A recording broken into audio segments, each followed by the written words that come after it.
This video is for those of you going to Saudi Arabia or thinking of going to Saudi Arabia. I had an amazing 2 weeks in the country and learned a lot. And I wish I had some of this information before I went, because it's really tough. It's really tough to find good information about traveling in Saudi online. And so tourism just opened up, I believe, the 27th of September 2019. And before I went, I was doing my research and I saw this video. And this video said, if you take photos or video in public and get caught, you'll receive, I think it was like 3 months in prison and a $150,000 fine. And so since I was going to make a video series there, and guys, I'll have that in my link below. I did an 11-part video series on Saudi. If you want to see what it's like on the ground, check it out. But since I was going for that, that wasn't the information I wanted to see. So I did my research, talked to some people on the ground, found out that was BS. You're not going to go to prison for taking a photo or shooting video or pay a fine. So yeah, things are changing a bit as far as information online, because more vloggers are going, more people are telling their stories. But there are some things I wish I knew before I went. And so when you tell people, hey, mom or whomever, I'm going to Saudi Arabia, most likely they're not going to get excited. And they're going to say, wow, isn't that dangerous? Don't they hate Westerners? Other people might tell you you'll be beheaded.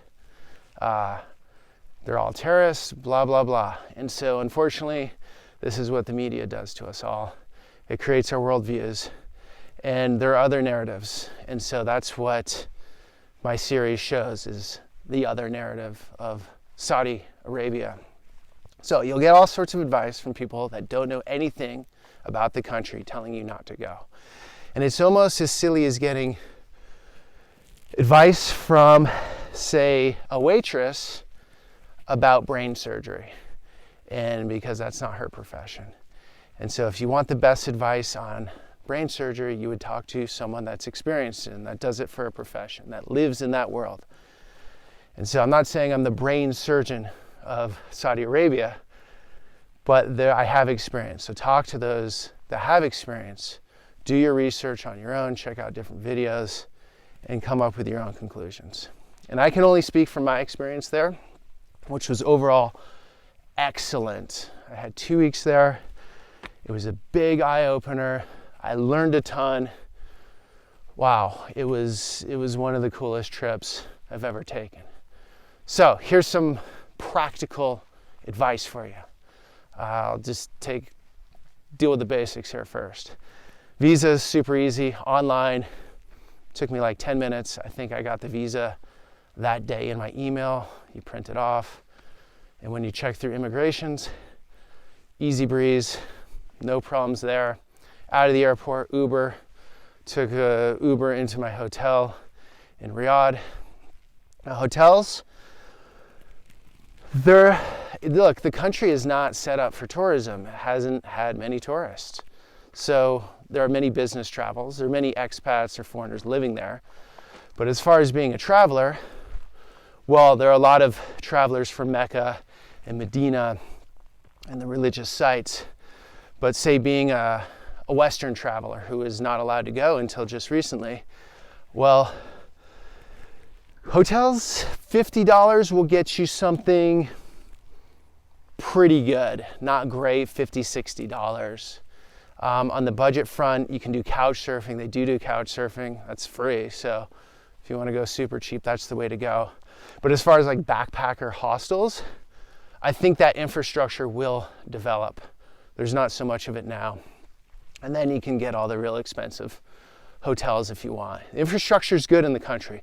So getting around on the highways or flying is excellent. And you do have to do those things. It's a big country. Look at a map and see, like, measure it on Google with your fingers and then compare it to where you're from and see the distances. Because Riyadh to Jeddah is quite a ways. I think, I'm roughly 8 or 9 hour drive. And so everything's really spread out, and often there's a lot of desert in between. So you're gonna wanna fly. The intercountry flights work really well. They're quite cheap. This is no plug, they're not giving me anything, but I use Skyscanner. Found that to work quite well. And then renting a car in the southwest corner, Jizan. This is the Saudi Arabia I did not expect because it was very green and lush. By the way, guys, this is not Saudi Arabia. This is the Canary Islands in Spain. I left weeks ago, but it's a nice quiet setting to make a video. So, southwest corner, Jizan, you want a car because distances are big, you'll want to cruise around, the nature's beautiful, it's actually green with mountains, striking landscapes. And when you rent a car, this is something very useful. You want to know that I think most contracts are like you can only do 200 kilometers a day. You can pay a little bit more and get unlimited miles. I recommend doing that because you never know what road you're going to turn down, where you're going to end up. So definitely make sure you know that you're getting unlimited miles if that's what you want. Food, excellent. Really good food. It's regionalized. Just like the country itself. Like every region is much different. You can't really put one identity on Saudi. Like Jizan province is totally different than Riyadh, totally different than Jeddah. And this is all I really saw. I didn't canvass the whole country. And I know the Northeast is much different and the Northwest is much different. So you're dealing with a place with huge distances and huge regional differences. And so it is a conservative country, for sure. But you can't just label it like so, because Jeddah, for example, is much more open. It's a port city. Forever, different people have been coming and going. And so that's left its mark. It's got a much different vibe than, say, Riyadh, which is in the interior, which feels more conservative. And so you have everything from women covering full covers, as you'd imagine, to women with no cover. And that is something I didn't know about. And that is something that is really, I'd say, overexposed in the West, that whole topic, as in most women in Saudi are prisoners and they're all kept under cover, and it's super complicated. It's a complicated country. I met a woman in a niqab that chooses to wear it. And it's not because of her family, it's not because of her religion, it's because she wants to. And then I'm sure there are women that don't want to. And then there's everything. And so, again, it's been overexposed in Western media. And I feel a little bit silly, honestly, at this point, how little I knew about this. And actually how little I knew about Saudi. I think Saudi is one of the most, actually, I think it's the most misunderstood country in the world. I used to say Iran was, because I've gone to Iran a couple times. I think Saudi is the winner now, is the most misunderstood. I was a little bit nervous flying in. I was like, do they all hate Westerners? Do they, is it gonna be like super closed off? And I thought it would be because of, well, tourism was just opened up recently, but it wasn't. Like, people are super hospitable, like over the top hospitable. Invite you into their homes, invite you to eat with them, give you presents. So it's a country that in that respect is super easy to travel. And I showed up at some guy's house, randomly walked up, he invited me in, gave me this, what I found out later was some very expensive honey. And this is the treatment I received all over the country. So if you like a culture, if you want to connect with a place, if you go in with an open mind and an open heart, the people will open up fully. A very cool component to it. Okay, what else do I got here? English in the cities. The Saudis speak English quite well. That was surprising. I'm in Spain now. They speak way better English in Saudi than Spain. Clothes. I mean, men, don't wear shorts but I think outside of that, you can wear dress how you normally dress. And women need, I don't know actually, I don't want to say the wrong thing now because things are changing so quickly. Sort of depends where you are. I just err on the side of being respectful. I gotta imagine it's a bit hard. Maybe it is, maybe it's not, but for Saudis, all of a sudden it was sort of closed off to tourism, and now all these tourists and vloggers are coming in, making all these videos, sort of exposing their perspectives and their misunderstandings, because you can't fully understand a place in 2 weeks or a month or whatever. So yeah, all this information is suddenly bombarded the internet. But be respectful, just be cool. Like, you're a guest. Like, someone comes to your home, you want them to be respectful. You want them not to come in with muddy boots. Don't go into Saudi Arabia with muddy boots, metaphorically speaking. Go in open-minded. Understand that you might not agree with everything.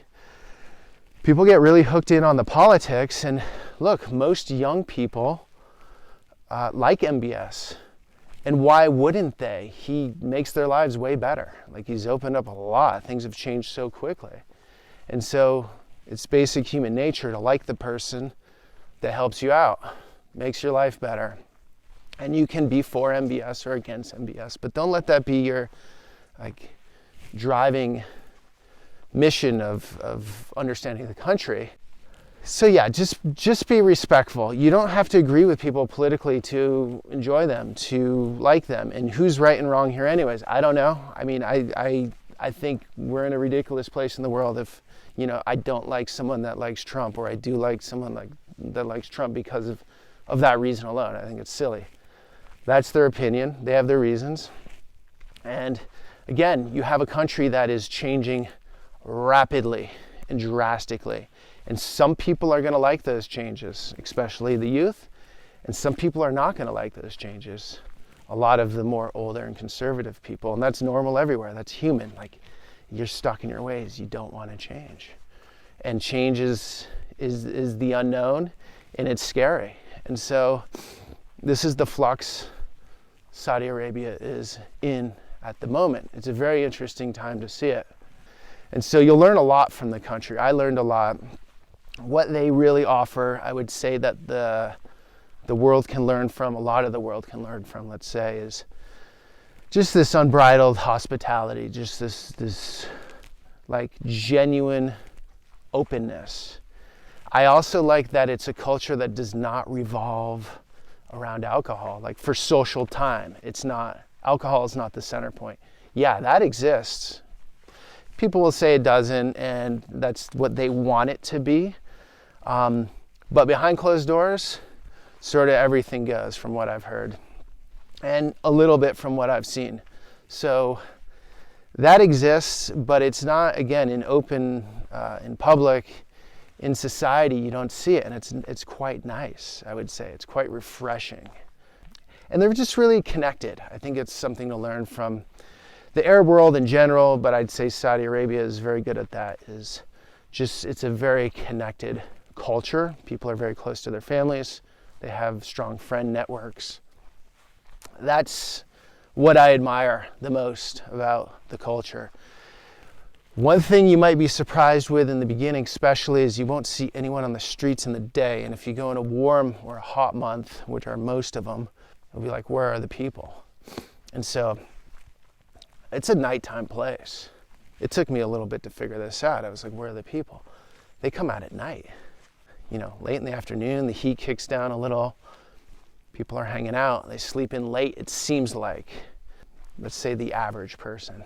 So that should help you a little bit navigate the place. Again, if you're thinking you're on the fence of going and you're worried about your safety, don't be. Okay, anything can happen anywhere. I'm not going to say nothing's going to happen to you. But as far as being in an overtly dangerous place, theft, petty crime on the streets, it's really low. It's one of these countries it's really low, and most likely safer than where you're coming from. Okay, this path sort of ran out here into the forest. So go to Saudi Arabia. you'll love it. And if you don't love it, you'll learn from it. And that's what travel like this is. It's like you can learn about your own country by being away from it, and then you can learn about a completely different culture that has things that you admire. So hope that helps. Have an awesome trip. And yeah, check out my series. If you want to see more about Saudi Arabia, it's in the description below. Okay, take care.